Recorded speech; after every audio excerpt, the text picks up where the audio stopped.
Hello everyone, welcome back. In today's video, we got another game review video to discuss. We're discussing a couple of things, including the past couple of days of game action, looking ahead to the next couple of days of game action, and we're looking at some of the standings updates, as well as looking at a quick 41 game review and looking how some of these teams are doing compared to last year at this point in time. We'll get to all that coming up right now.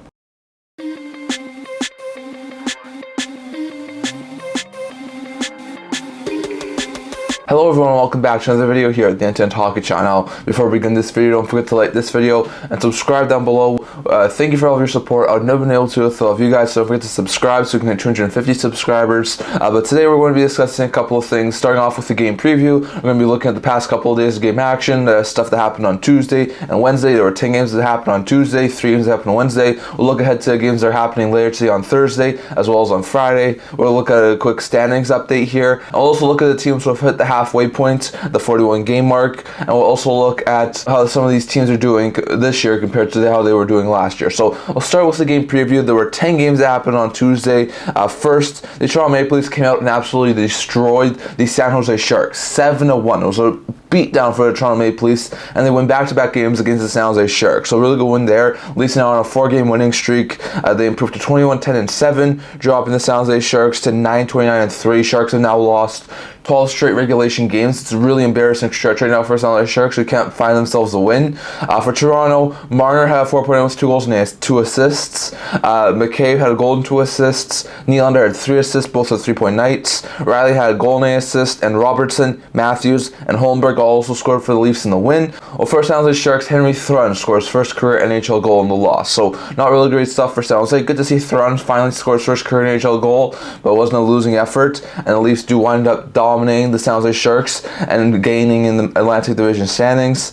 Then we saw Tampa Bay Lightning play the LA Kings. Really interesting game there. Tampa was down 2-0 early in this game to the LA Kings, but they would score 3 straight goals in the final 10 minutes of the second period and the first little bit of overtime to come back and beat the Tampa Bay Lightning 3-2. It was a fantastic OT victory there for the Tampa Bay Lightning, who come back from down 2-0 to win 3-2 and improved to 20-17-5, dropping the LA Kings to 20-10-7. So Kings' losing streak continues. They're now lost 6 straight games. They're 0-3-3 in the last 6 games, and they can't really find themselves a win.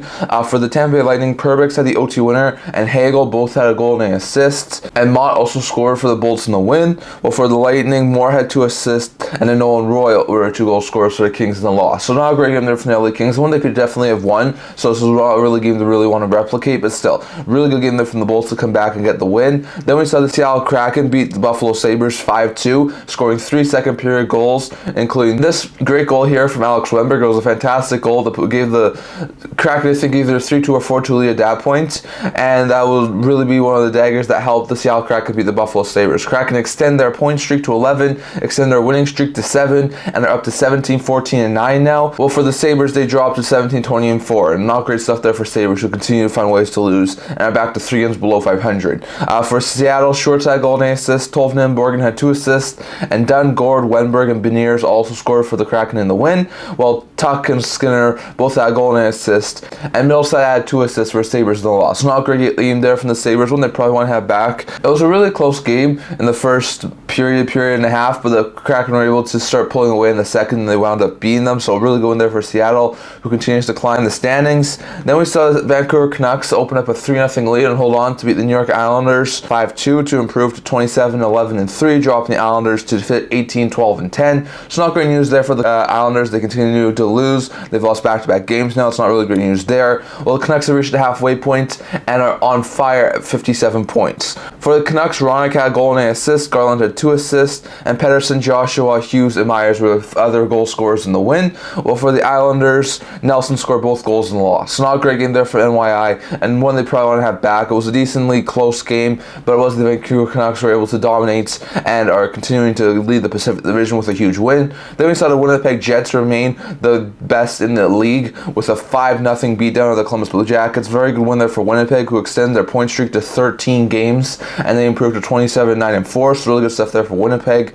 Perfetti had 3.8 with 2 goals and 8 assists. Lowry had 2 assists. And Morrissey, Dillon, and Velarde also scored for the Jets in the win. And Hellebuyck stopped all 29 shots he faced in the shutout. So very good stuff there for the Winnipeg Jets. Meanwhile, the Jackets lose and they dropped to 13-29 with the loss. So not great stuff there for Columbus as they continue to fall a little bit in the past little while. So not great stuff there for Columbus as they continue to fall in the Metro Division standings. Then we saw the Florida Panthers, after giving up the first goal, score 5 unanswered goals and keep their winning streak going, getting it up to 8 games with a 5-1 victory over the St. Louis Blues. Really good win there for Florida, who improved at 26-12-2, dropping the St. Louis Blues to 20-18-1. So really good win there for Florida. Kachuk had a hat-trick and a 4-point night with 3 goals and 8 assists, and Reinhart and Stellan both also scored for Panthers in the win, while Shen was the lone goal scorer for the St. Louis Blues in the loss. So not a great game there from St. Louis. Definitely once they had lead, they probably should have tried to hold on to it, but they wound up losing, and the Panthers continue to find ways to win, and are up to 8 straight wins and breathing on Boston's neck. So really good stuff there for Florida. Then we saw the Anaheim Ducks jump out to a 4-0 lead and held on for a huge 5-3 victory over the Nashville Predators. Really good win there for Anaheim to improve to 14-25-1, dropping the Nashville Predators to 22-18-1. So really good win there for Anaheim.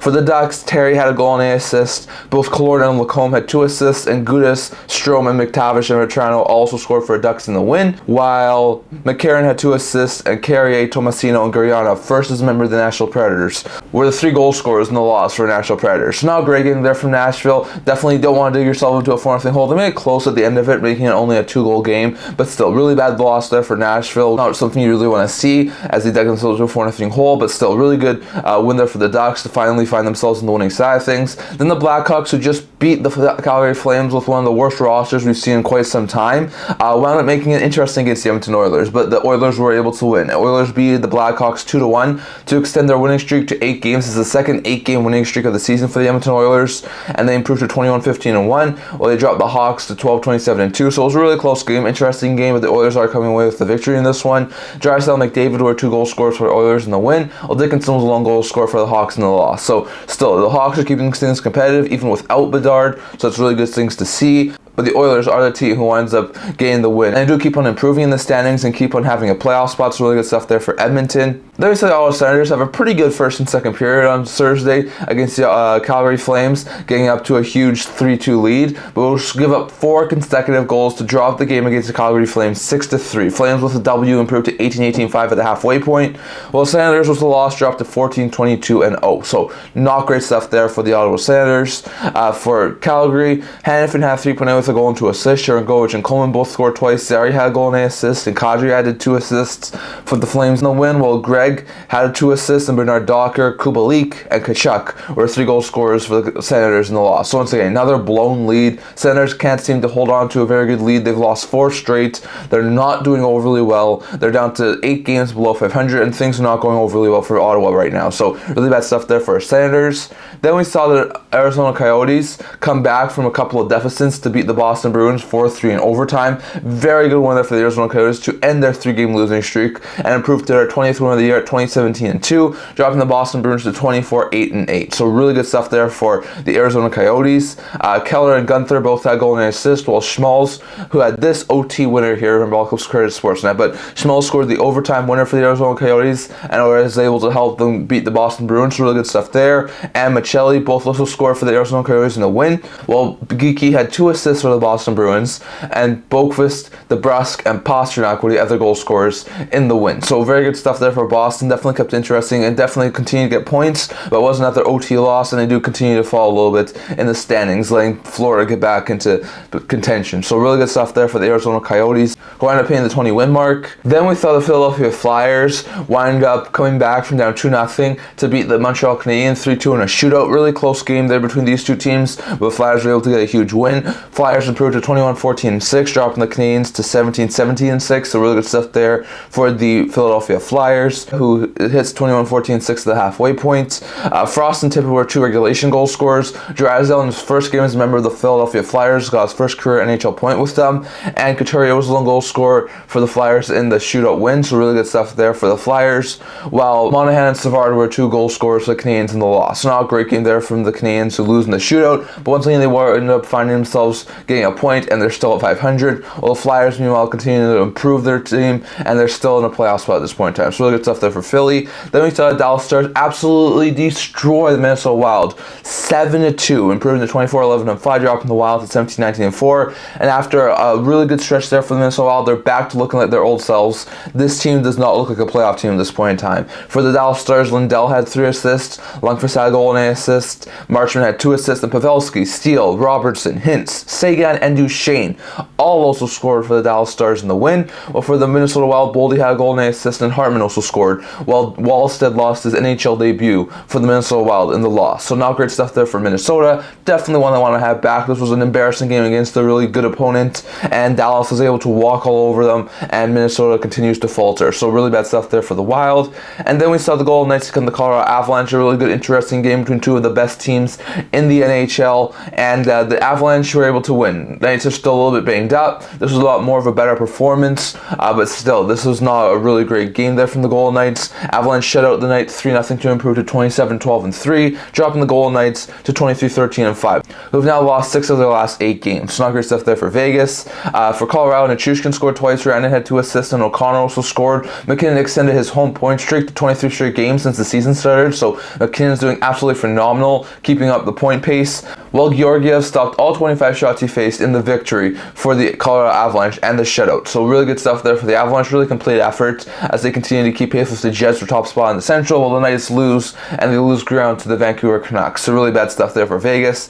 But those were the 3 games that happened on Wednesday, so there was a lot of interesting action on the 10 games that happened on Tuesday, and then the 3 games that happened on yesterday with Philadelphia, Montreal, Dallas, Minnesota, and Colorado, Vegas. So those are the games that have happened over the past couple of days. Going over to a quick game preview here for the next couple of days. So like we said, we've had a lot of interesting games over the past couple of days. We have 13 games happening later today, 2 games happening tomorrow on Friday, so look at all of those. There are 9 games that happen at 4 p.m. Pacific time today on Thursday. First, the Sanders take on the Sabres, 2 teams in desperate need of a win. Last time these two played, it was December 31st, and the Sanders absolutely destroyed them. So it'll be interesting to see who comes away with the win here. Sanders have lost 4 straight. Sabres looking to win 3 of 4, so it'll be interesting to see who wins there. The Ducks, who were able to get a huge win against Nashville on Tuesday, look to make it back-to-back wins, take on the Carolina Hurricanes. Team was looking to gain the Metro Division. At 4 p.m. Pacific time as well, the Oilers take on the Red Wings. Edmonton looking to make it 9 straight wins. Red Wings looking to keep pace for a playoff spot. The LA Kings take on the Florida Panthers.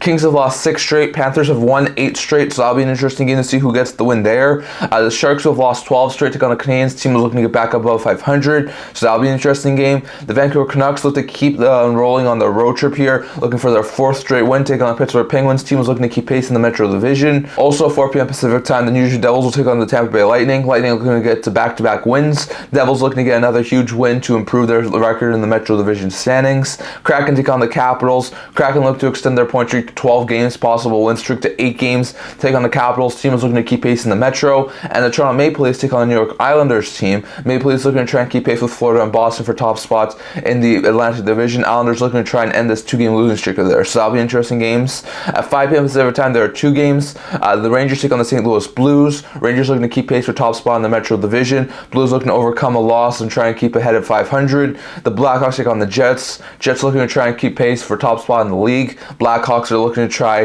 and get another surprising win after beating Calgary. Then at 6 p.m. Pacific time, the Calgary Flames take on the Arizona Coyotes. Flames looking to try and get back above 500. The Coyotes looking to try and get to 21 wins on the season and get a 2-game winning streak going, so that'll be an interesting game to see. And then Vegas takes on Boston. Vegas looks to try and get a huge win here against the Boston Bruins.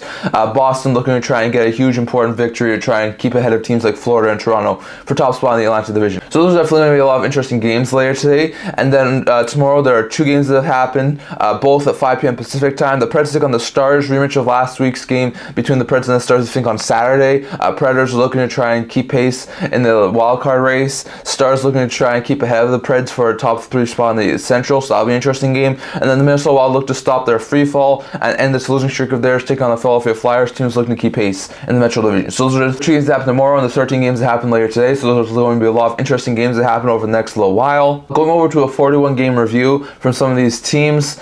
So there have been a handful of teams so far up to this point 20 to hit the 41 game mark. So we'll get to all these teams and see how they're doing at the halfway point.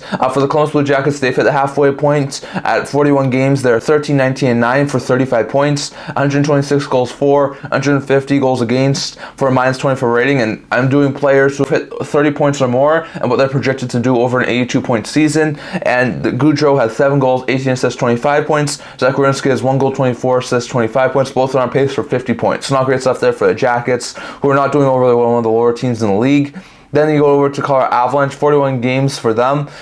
They have a 26-12-3 record for 55 points, 152 goals for, 130 goals against, plus 22. And players who have 30 or more points at this point in time: Nathan MacKinnon, who has 22 goals, 44 assists, and 66 points. Rantanen, who has 51 points. Makar, who has 48 points. And Nichushkin, who has 40 points. So Nichushkin is on pace for 80 points, Makar 96, Rantanen 102, and MacKinnon an astonishing 132. So really good stuff there for the Avalanche. Then Tampa at the 41 game mark is 19, 17, and 5 for just 2 games above 543 points, 134 goals for, 143 goals against, minus 9. So they're definitely not doing overly well in the goals differential department. So far, players who have over 30 points is Brandon Hagel, who has 32, Steven Stamkos, who has 38, Hedman, who has 39, Point, who has 42, and Kucherov, who has 67. Kucherov's on pace for 134 points this year. So that's really interesting stuff there for Tampa. For San Jose, at the halfway point, they're 9-29 and 3 for 21 points, 81 goals for, 171 goals against, minus 90. And the only player who's close to 30 points at this point in time is Tomas Hertl, who has 13 goals, 15 assists, 28 points at this point in time, only on pace for 56 points. Really bad stuff there for San Jose. Then we go over to the Sabres, who are 17, 20, and 4 at the halfway point for 38 points, 122 goals for, 139 goals against, a minus 17 rating. They're not doing overly well right now. Players who have 30 or more points at the halfway mark: Middlestead at 35, Skinner at 33, and Dahlin at 32. Middlestead's on pace to lead the team with 70 points, so really interesting stuff there for Buffalo. Then for Vancouver at the halfway point, they're 27, 11, and 3 for 57 points. They have 160 goals for, 107 goals against, a plus 53 rating. Players with 30 points at the halfway point: Miller has 55, Pettersson has 53, Hughes has 51, Besser's 44, and Ronick at 34. I mean, Besser's on pace for 50 goals, Hughes on pace for 102 points, Pettersson on pace for 106 points, and Miller on pace for 110 points. So really good stuff there for Vancouver. Lots of players who are on pace for more than triple digits this year. If you look at the Nashville Predators, they're 22, 18, and 1 for 45 points, 129 goals for, 130 goals against, a minus 1 rating. Players with 30 or more points at the halfway point: Forsberg has 45, O'Reilly has 35, Nick with 32, and Yossi 32. Forsberg on pace for 90 points right now, so that's really good stuff there for Nashville. For Chicago, their record at the halfway point is 12, 27, and 2 for 26 points, 95 goals for, 153 goals against, and a minus 58 rating. For the Blackhawks, Bedard is the only player who's on pace for more than 60 points, having 15 goals, 18 assists, 33 points. He's on pace for 66 points, so really good stuff there for Bedard. Then for the Calgary Flames at the halfway point, 18-18-5 for 41 points in 41 games, 127 goals for, 134 against, minus 7 rating. Players with 30 points or more at the halfway point: Blake Coleman, who has 32, and Nathan Kadri, who has 32. Both are on pace for 64 points. Philadelphia Flyers at the halfway point are 21, 14, and 6 for 48 points, 120 goals for, 115 goals against, a plus 5 rating. Players with 30 points or more at the halfway point: Travis Konechny has 37 points. He's on pace for 42 goals. And Joel Farabee at 30 points. He's on pace for 60 points. Really good stuff there for Philly. And lastly here, Vegas at the halfway point is 23, 13, and 5 for 51 points, 133 goals for, 115 goals against, plus 18. For Vegas, Eichel has 42 points, Stone has 39, and Carlson has 32. Those guys are all on pace to hit over 60 points, with Stone on pace to hit 78 and Eichel on pace to hit 84. So those are teams who are currently hit the halfway point at this point in time. So teams who are usually around 43 points at the halfway point don't usually make the playoffs. I'm still crunching some numbers, but over the past 5 years, I think only 5 teams who have hit 43 points or less at the halfway point have wound up making the playoffs. So it's not looking overly good for teams who have hit 43 points. So teams such as Calgary, Chicago, Buffalo, Tampa, San Jose, and Columbus are all teams who just don't look like they could possibly make the playoffs. There always seems to be one team who ends up making the playoffs who had a so-and-so start to the season and was at least under 43 points at the halfway point, but then you don't usually see too many. So not really great stats there for some of those teams, but still really interesting stuff there to see these guys at the 41 game mark, and we'll see how some of these other teams do at the 41 game mark in a little bit of time. But those are the teams who have hit the halfway point at this point in time. We're going to take a quick look at the standings as of January 11th, 2024. At this point in time, the Boston Bruins lead the Atlantic Division with 56 points, followed by 54 point Florida and 49 point Toronto. 54 point New York Rangers lead the Metro, followed by 49 point Carolina and 48 point Philly. Then 46 point New York Islanders and 45 point Tampa are two wildcard teams, and they're followed by 44 point Jersey, 44 point Washington, 44 point Pittsburgh, 44 point Detroit, 40 point Montreal, 38 point Buffalo, 35 point Columbus, and 28 point Ottawa. And those are teams currently out of the playoff spot right now in the East. In the Western Conference, Winnipeg has 58 points, Colorado has 57, Dallas has 53. Those are top three teams in the Central. Vancouver leads the Pacific with 57 points, followed by 51 point Vegas and 47 point LA. Then 45 point Nashville's first wild card, 43 point Edmonton is second wild card, and they're followed by 43 point Seattle, 42 point Arizona, 41 point St. Louis, 41 point Calgary, 38 point Minnesota, 29 point Anaheim, 26 point Chicago, and 21 point San Jose. And those are teams currently out of the playoff spot looking in on the Western side as of right now. And if you look at teams who are currently doing better or worse than they were at this point in time last year, Vancouver is 20 points ahead of where they were last year. Florida has 14 points ahead of where they were last year. Arizona is 11 points ahead. Colorado is 10 points ahead. Philadelphia is 9 points ahead. Columbus is 7 points ahead. The Rangers are 6 points ahead. Well, Jets and Canadiens are 5 points ahead of where they were last year. So those teams are all doing really, really good compared to how they were doing last year. Meanwhile, teams are doing worse than last year. Calgary and Vegas are both 5 points below where they were last year. The Buffalo Sabres are 6 below where they were last year. The Ottawa Senators are 7 below where they were last year, as are the New Jersey Devils. The Carolina Hurricanes are 8 below where they were last year. The Seattle Kraken are 9 below where they were last year. The Minnesota Wild are 10 below where they were last year. The Sharks are 11 below where they were last year. The Bolts are 12 below where they were last year. And the Boston Bruins are 12 below where they were last year. So Boston, Tampa, Minnesota, San Jose, all doing extremely worse than where they were last year, but teams like Philly, Colorado, NYR, and Vancouver are doing a ton better, Florida as well, than where they were doing last year. So those are some interesting stuff from the standings as of how they were doing this year as compared to where they were doing last year. So love to hear your guys' thoughts. That's all I'm going to talk about for today. Which games over the past couple of days were the games that you were most excited about? Which games are you most looking forward to over the next couple of days? What do you think about the standings? Are you surprised Edmonton's in a playoff spot? Seattle, Arizona, really, really close to a playoff spot. Are you surprised Winnipeg and Vancouver are the top two teams in the Western Conference divisions? Are you surprised that Florida's narrowed the gap between them and Boston? Are you surprised Carolina is still second in the Metro? Are you surprised that there's such a congested gap for a second wildcard spot? And are you surprised by any of the teams who have hit the 41 game mark? And are you also surprised by any of the teams who are doing a lot better or a lot worse than they were last year? Definitely love to hear your thoughts on all of this down in the comment section below. That's what I want to talk about for today. Remember to like this video, and if you really liked it, remember to subscribe down below. Thank you for all of your support. I would never be able to do this without you guys, so don't forget to subscribe so we can hit 250 subscribers. I also do a blog talking about news, rumors, analysis, stuff like that, so if you check that out, I'll leave a link to that in the description below, and I can't wait to see you guys all for next video. See you guys soon.